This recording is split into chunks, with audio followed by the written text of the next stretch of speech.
Hélène qui est là. Très bien, Hélène Ubic qui vient de sortir de ce banc. On passera à Guillaume après. Installez-vous Hélène, prenez un micro.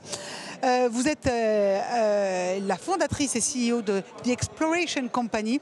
C'est un DHL un peu galactique, c'est ça? Un service de fret dans l'espace qui pourrait donc voir le jour, c'est ça? Oui, alors on a déjà envoyé 2 capsules dans l'espace. Déjà 2 donc c'est déjà présent. En 4 ans, là, on a envoyé 2 capsules dans l'espace. On va très très vite. C'est hyper compliqué, non? Et oui, c'est assez compliqué. C'est un record mondial qu'on a battu.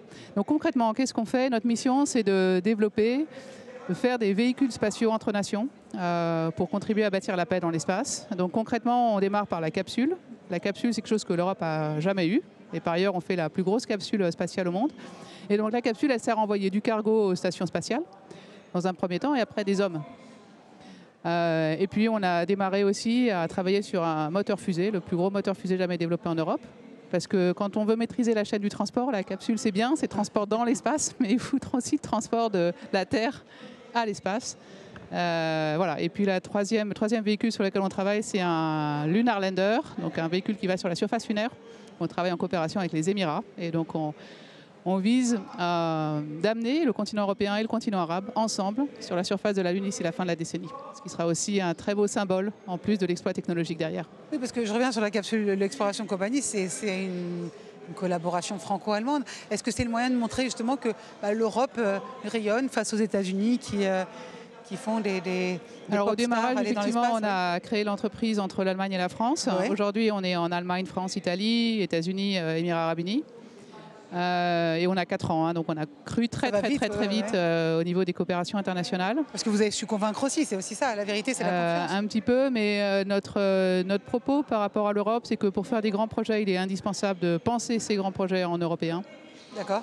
Et donc effectivement, quand on a penser en européen, ça veut dire, c'est rien de plus que ce qu'ont fait les fondateurs de l'Europe quand ils ont créé la CECA avec l'idée que la Seconde Guerre mondiale, on ne voit plus jamais ça. Qu'est-ce qu'ils ont fait? Ils ont partagé les technologies à faire des armes, donc le charbon et l'acier, entre pays européens. Un petit groupe au démarrage, 6 pays.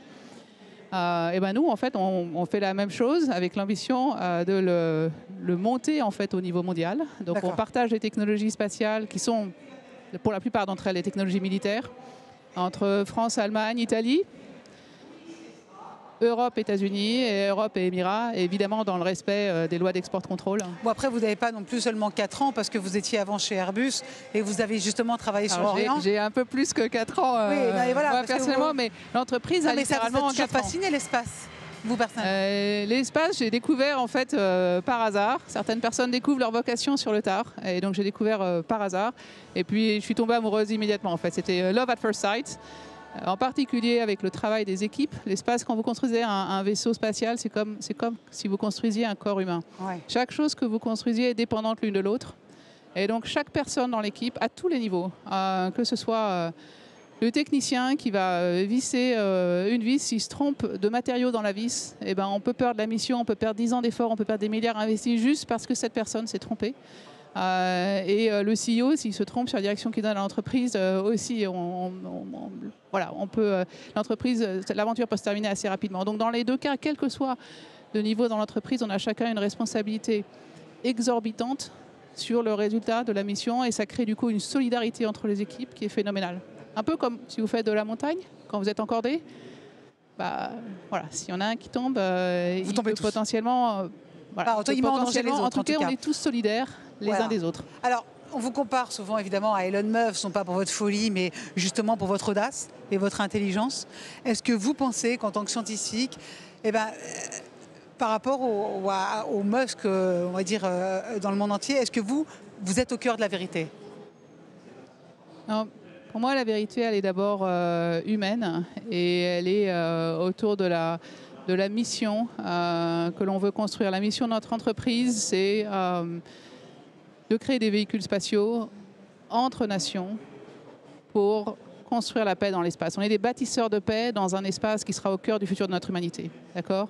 Et pourquoi ça? Parce qu'au fond, ce qui compte, me semble-t-il, c'est les hommes qui nous entourent et comment on peut libérer leurs talents et comment on peut les faire jouer ensemble. Et pour prendre un exemple très concret, la musique est quelque chose qui me donne confiance tous les jours dans notre capacité en tant qu'humain à faire le bien. Parce que quand on est à un concert, l'interprète joue, exprime une certaine vérité émotionnelle, la transmet et tous ensemble, on vibre dans cette vérité émotionnelle partagée. On n'a même pas besoin de paroles pour comprendre qu'ensemble, quelle que soit la nationalité, genre, orientation sexuelle, whatsoever, religion, on partage une vérité émotionnelle profonde, un moment.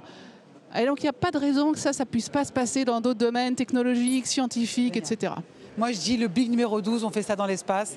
Regardez, on a une belle capsule là et vous nous projetez. Et vous êtes tous invités. Merci beaucoup, Hélène. Merci. Et très bon big numéro 11.